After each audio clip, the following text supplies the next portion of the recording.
Bienvenue dans un nouvel épisode spécial de Plus de millage, où on fait plus de mécanique. Aujourd'hui, on salit les mains, on installe des amortisseurs Bilstein qui nous ont été gracieusement fournis par Bilstein sur ma voiture, mon bon vieux RAV4 qui a 246 000 km. Il va bientôt fêter ses 250 000 bougies. Et pour l'occasion, je vais lui offrir une suspension un peu revigorée parce que celle-là, elle est vraiment fatiguée. Je vous amène avec moi dans cette aventure-là. J'ai aucune idée comment ça va nous prendre. Puis dans la plus grande tradition de Plus de millage, on fait ça dans mon entrée de stationnement, comme vous le feriez à la maison. Allons-y.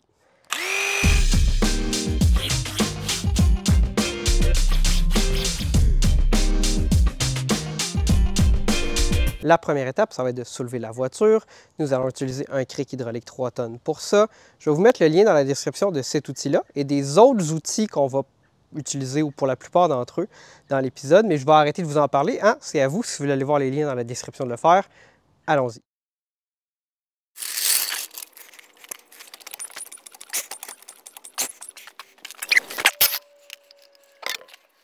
Pour la prochaine étape, nous allons légèrement comprimer la suspension pour pouvoir retirer la braquette du bas qui tient notre amortisseur. On la soulève d'environ 4 cm. C'est pas pour soulever le véhicule, c'est vraiment juste pour enlever la tension.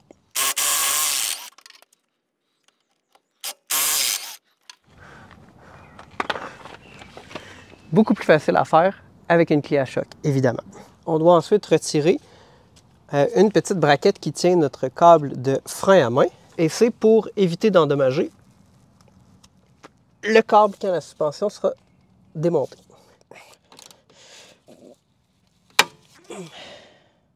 La vis a cassé, donc ça sera remplacé par la suite. Ensuite, on vient retirer la vis qui tient le haut de le boulon qui tient le haut de notre amortisseur. Et ça, c'est assez limité comme espace, mais il lousse surprenamment facilement.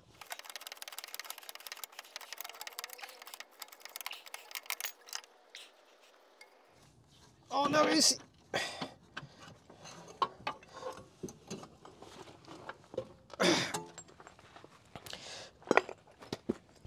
On a réussi!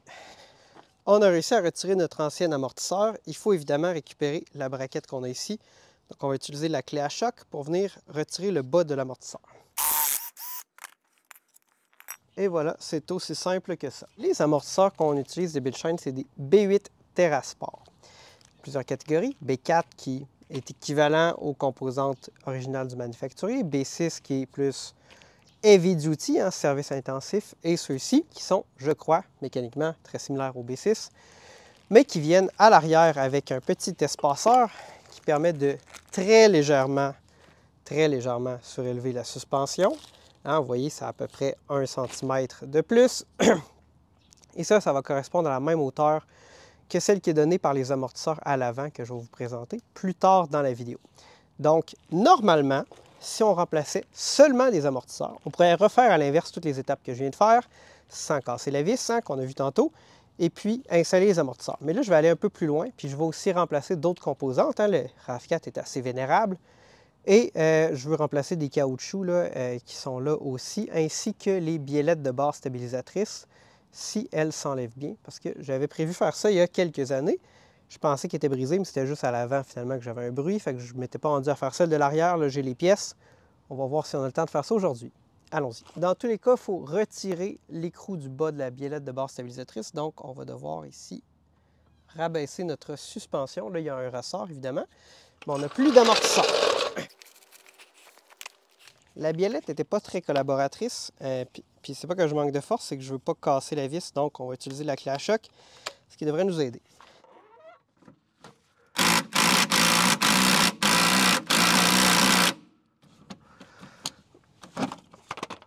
Donc j'ai pu seulement venir ici lousser la vis parce que je manquais un peu d'espace, j'ai pas de douille moyenne longueur, les courtes sont trop courtes, les longues sont trop longues, donc on a loussé, puis on va retirer à la main ensuite la biellette. Et puis on a fini.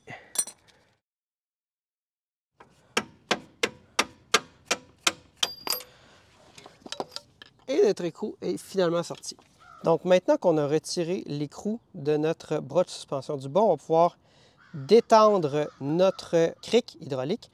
Puis là, normalement, ça va être plus facile de retirer le ressort par la suite.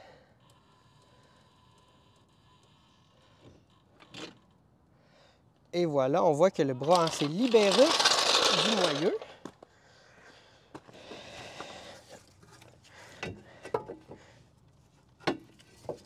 Et puis, on retire le ressort comme ceci. Je me suis longtemps questionné à savoir si je remplaçais les ressorts. Mettez un ressort, hein, soit ça fonctionne pas.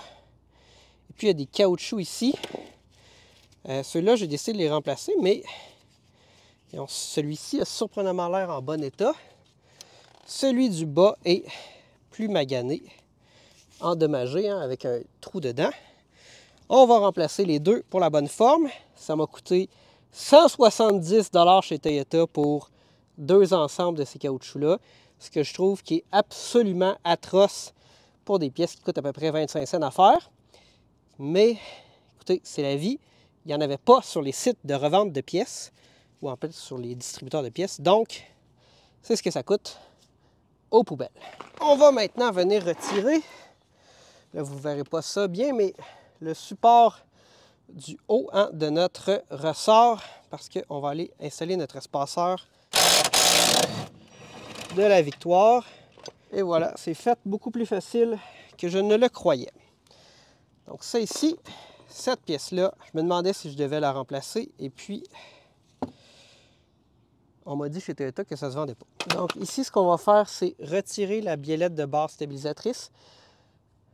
Honnêtement, là, je ne vois pas comment quelqu'un pourrait réussir à les retirer sans les endommager. Donc, si vous faites des travaux, vous planifiez les retirer, là, à moins qu'elles soient très récentes et que vous savez qu'elles vont être faciles à retirer.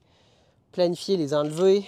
Normalement, on vous demande de rentrer une clé Allen ici, utiliser une deuxième clé, mais c'est toujours rouillé, funny dans le mal. Donc, pince grip, hein, vice grip, pince verrouillable. On vient prendre le moyeu de la biellette de l'autre côté le plus serré possible, puis avec la clé à choc, on essaie de retirer ça. Une fois sur deux, ça finit avec le buffer ou le César, puis on le coupe, puis ça passe au travers. Et voilà, c'est fait.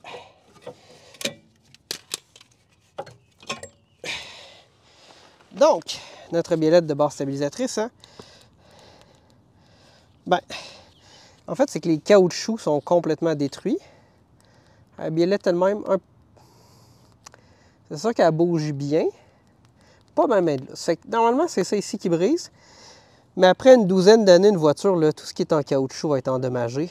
Donc, on va le remplacer juste pour la forme. On va ensuite nettoyer un peu cet espace-là. Moi, j'utilise du nettoyant en frein. Vous me direz si vous utilisez autre chose. Et puis, il est maintenant temps de tout remonter à l'inverse. Donc, on va commencer ici. Donc, on installe notre espaceur. Hein.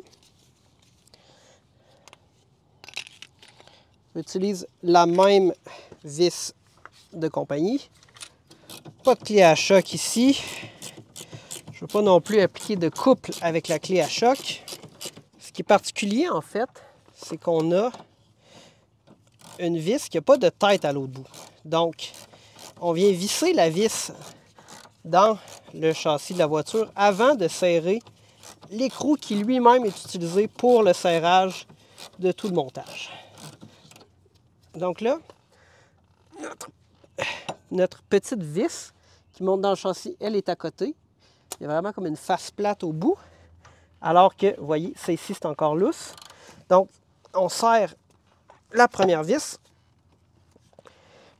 avec un bon couple. Et puis, on vient serrer notre tête.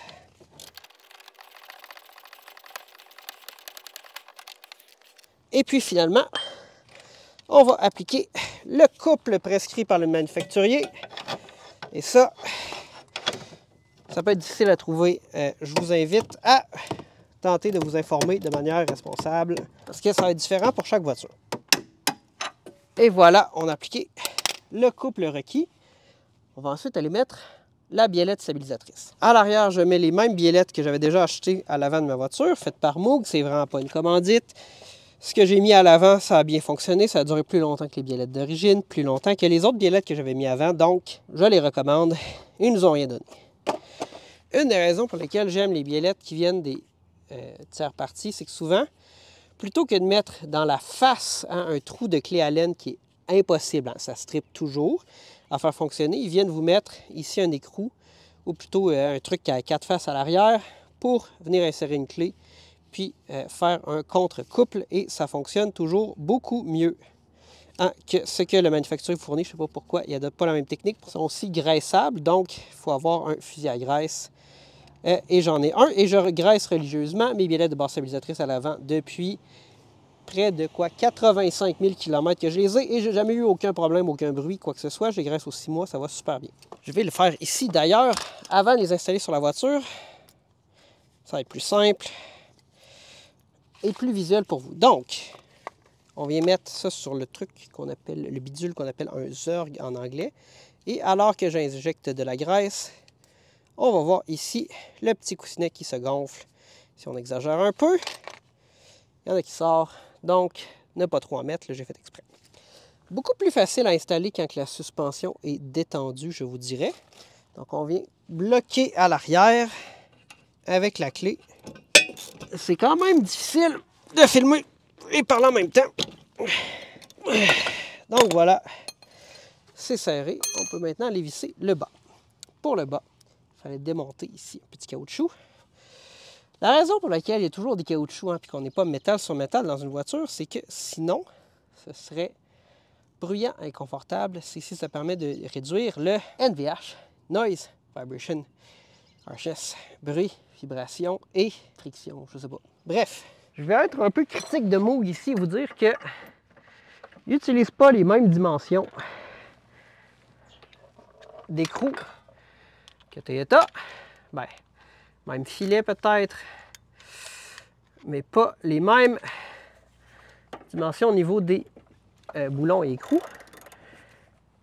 Et ça gosse parce que après ça, moi, il faut que je change constamment. Et ça m'énerve. Ici, ce que je viens faire, c'est que je veux pas comme appliquer un coup puis vraiment twister la biellette là, sur son axe. Je vais juste venir ici la serrer pour appliquer un contre-couple pendant que je serre. C'est pas très scientifique mon affaire, c'est juste que j'avais remarqué qu'en la retirant, ça appliquait beaucoup de couple sur le pivot en haut. Et voilà, on a fini d'installer notre biellette qui est fixée au bas ainsi que dans le haut. Il va nous rester à venir remettre en place notre ressort avant de poursuivre. On vient donc appliquer notre ici petit nouveau caoutchouc. Puis il est bien placé et c'est bien indiqué où l'insérer. On retire le vieux dans le bas. Puis celui-ci, vous voyez ici, on avait l'impression qu'il y avait une forme dedans, mais en fait, c'est juste qu'il est complètement détruit. Donc, on applique celui du bas. Et on a fait une bourde. Je crois que j'aurais pas dû remettre la biellette, le bas de la biellette de base stabilisatrice à ce stade-ci, donc je vais la retirer. Puis, on va installer notre ressort ensuite. Donc, j'ai retiré le bas de la biellette de barre stabilisatrice. Et puis là, ça devrait être beaucoup plus facile de venir placer notre ressort. Puisque le déplacement vers le bas, ici, de notre table de suspension est beaucoup moins limité.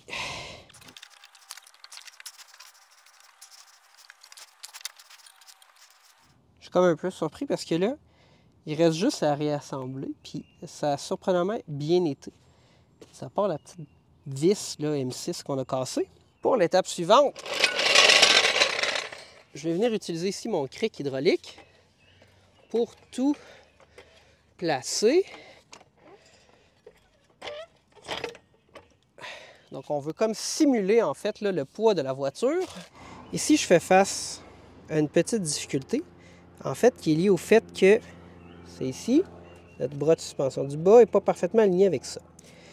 Fait que quand j'essaie de le soulever, il ne rentre pas au bon endroit. Donc, je vais utiliser une bonne vieille strap du Canac pour appliquer une légère tension, si j'avais un ami sur place, je vous recommande de faire ce genre de travaux-là à deux, c'est juste que pour la démonstration, on veut montrer que ça se fait tout seul.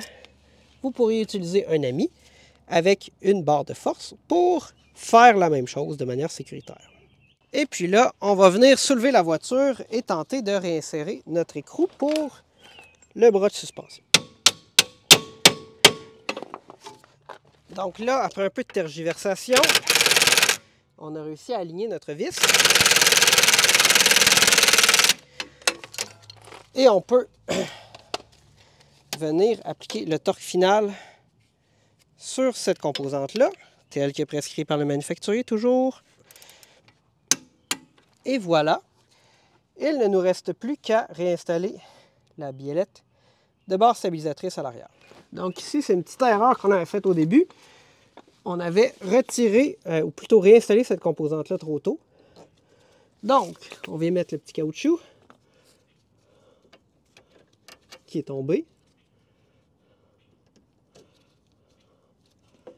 Encore. La rondelle.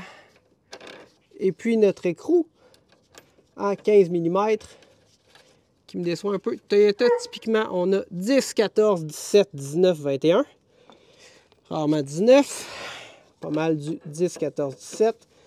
Donc, ça me gosse un peu, mais en tant que mécanicien de fond de cours professionnel, j'ai tout ce qu'il faut.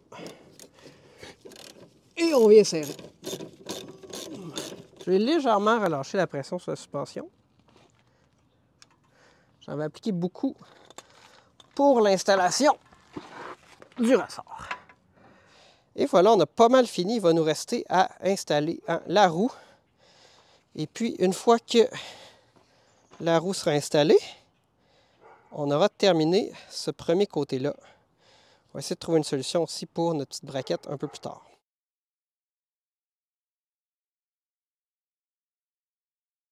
Nous sommes maintenant rendus à faire le côté droit de la voiture. Chose intéressante à noter, généralement, en Amérique et partout où les voitures conduisent à droite et qu'on a de la neige, le côté droit, c'est généralement celui qui est le plus affecté par la rouille, par la corrosion, parce qu'il va rouler plus près des fossés et des accumulations d'eau sur le bord de la route. Je ne vais pas vous montrer tout le travail de ce côté-ci parce que ça va quand même faire une vidéo interminable, mais si je rencontre des embûches particulières de ce côté-ci, je vous fais signe. Sinon, on se rejoint à la fin du vidéo. Puis vous voyez que c'est pas arrangé avec le gars des vues. J'ai mis mes jeans les plus sales aujourd'hui, mais sont pas mal plus sales qu'au début de la vidéo.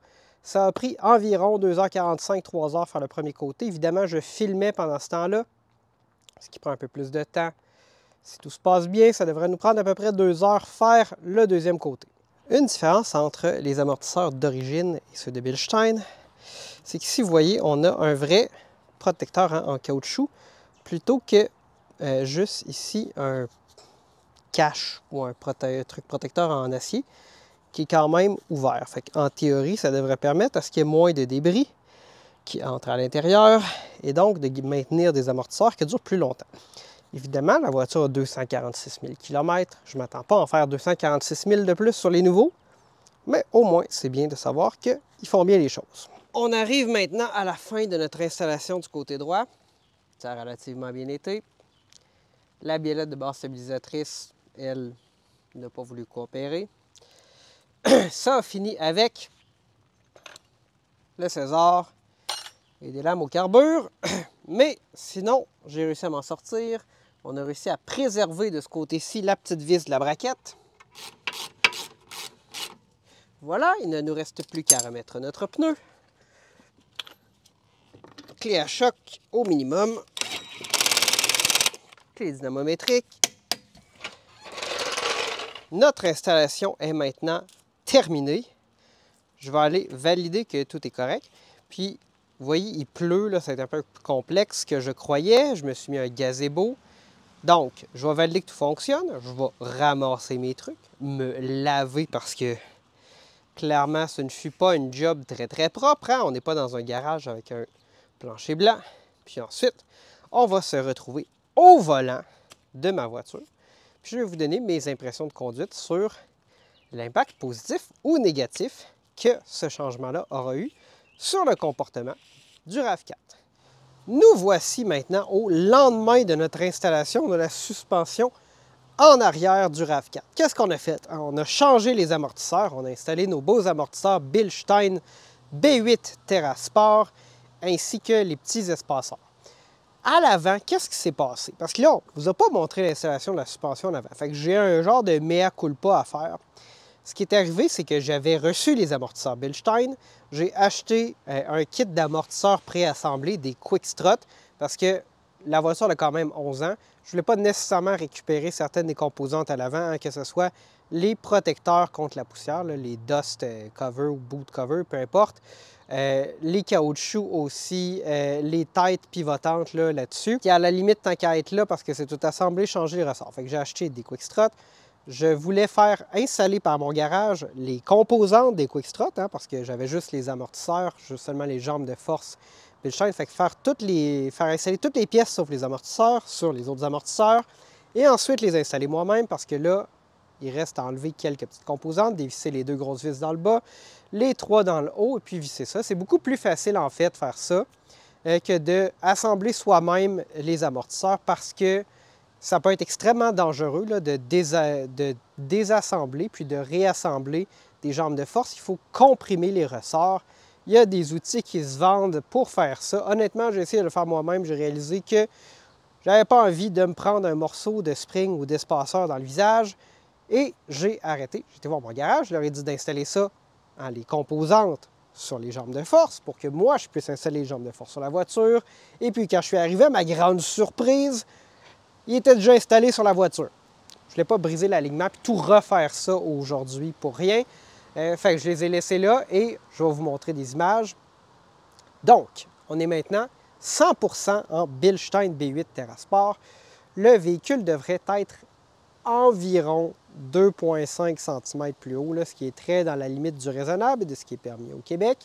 Puis, on devrait aussi avoir un comportement routier qui est plus simple, pas parce qu'il est plus haut, mais parce qu'on a des amortisseurs neufs qui remplacent ceux d'origine qui avaient 246 000 km.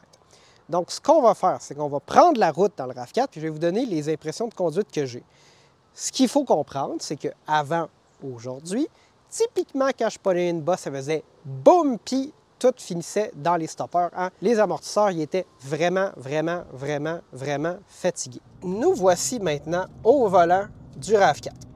Donc, la raison pour laquelle j'ai fait cette modification-là, ou plutôt ce changement-là, c'est que la suspension était vraiment fatiguée après 246 000 km.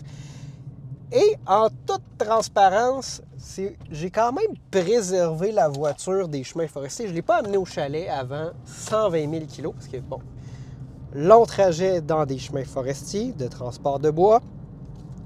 Et puis là, c'est à partir du moment où j'ai commencé à aller en forêt que les choses se sont dégradées. À 120 000 kg, après 2 voyages au chalet, les biellets de bord stabilisatrices en avant étaient finis. Je les ai remplacés par des Mevotech Total Terrain Extreme qui étaient scrap après 40 000 kg. Là, j'ai mis des Moog, puis ça a réglé mon problème en avant. En arrière, j'ai jamais entendu de bruit, mais j'ai constaté quand je les ai retirées qu'elles étaient aussi finies. Là, évidemment, celle-là n'avait jamais été remplacée. Puis, depuis peut-être 2 ans, là, les amortisseurs, ça commençait à cogner plus. On tombait plus souvent dans les stoppers, les bump stops de la suspension. Puis ça avait commençait à être un peu désagréable. Le comportement de l'auto était quand même sécuritaire, puis tout ça, il n'y avait pas de problème. Mais c'était rendu le temps de les changer. Puis c'est là que j'ai contacté Bilstein et que je leur ai offert ce partenariat-là. Puis ils ont été super gentils, super collaboratifs. Ils étaient bien contents du contenu qu'on faisait, ils aimaient ça. Ils trouvaient qu'il n'y avait pas beaucoup de contenu sur les RAV4, qui est un modèle quand même très, très, très populaire. Donc, commencer maintenant, je vous dirais que, mettons que je fais un peu exprès de tomber dans les bouches d'égout, c'est beaucoup plus agréable qu'avant. Les bosses sont quand même beaucoup mieux amorties. C'est difficile de comparer avec le comportement d'origine, parce que c'est beaucoup mieux qu'avant que je fasse le changement. Est-ce que c'est mieux qu'un RAV4 d'origine? Honnêtement, je pense que oui, parce que c'est une voiture que même au début, Le comportement routier était... La suspension n'a jamais été super agréable, particulièrement en arrière parce que Toyota, en fait, a intégré une géométrie là, avec des amortisseurs qui sont assez angulés qui, je crois, est faite pour optimiser l'espace de coffre. Puis c'est quand même bien, là. Un RAV4 2013 a autant d'espace à l'intérieur que le RAV4 plus récent. Ça a 90% de l'espace de chargement de bien des VUS intermédiaires, surtout avec la deuxième rangée rabattue. Le seuil de coffre est très bas, beaucoup d'ouverture, c'est haut. Bref, énormément de rangement et d'espace pour les occupants. Mais ça s'est fait définitivement au compromis du confort, spécialement de la suspension en arrière. Puis, tu sais, on dit des fois, les Toyota, c'est mou, mais la réalité, c'est que je pense que, surtout dans le cas du RAV4, c'était surtout sous-amorti. Fait que on avait des ressorts relativement rigides avec peu d'amortissement. Puis là, en plus, le 2013 à 2018, la génération que je conduis, en fait, c'était une version revampée du RAV4 2006 à 2012. Et quand je vous dis revampé, je n'invente pas ça. Là. Les pièces de suspension et de frein des RAV4 jusqu'à 2018 sont absolument et totalement interchangeables avec les pièces de suspension des 2006. Je pense que dans la précédente génération, la troisième génération, 2006 à 2012, il y avait une suspension dite sport et régulière. La régulière est extrêmement molle et la sport, c'est finalement celle qui a pris le relais jusqu'à 2018. Puis il y a peut-être eu des versions SE qui avait une sport. Bref, puis la version Aventure 2018 là, qui était légèrement surélevée, là, mais essentiellement inchangée de 2006 à 2018. Et ça paraissait beaucoup. Puis là, ben, avec les bons amortisseurs Bilstein, ça fait quand même une différence. C'est évidemment dans le prochain voyage au chalet que je pourrais vous dire qu'est-ce que j'en pense. Le but aussi, c'était de se rajouter un tout petit peu de garde au sol, hein, parce que le RAV4 de ces années-là a seulement 6,5 pouces environ de garde au sol. Là, on tombe à 7,5. On est plus proche de la normale pour un VUS intermédiaire. Quand même pas au niveau des Subaru qui ont typiquement plus de 8 pouces de garde au sol d'origine. Puis les versions Wilderness, hein, j'aime beaucoup le Forester Wilderness. Là, on a encore plus de débattement de suspension. Ou plutôt, encore plus de garde au sol. Fait que c'était ça pour mes impressions de conduite d'aujourd'hui. On se retrouve dans la conclusion. C'est maintenant la conclusion de notre épisode de Plus de mécanique.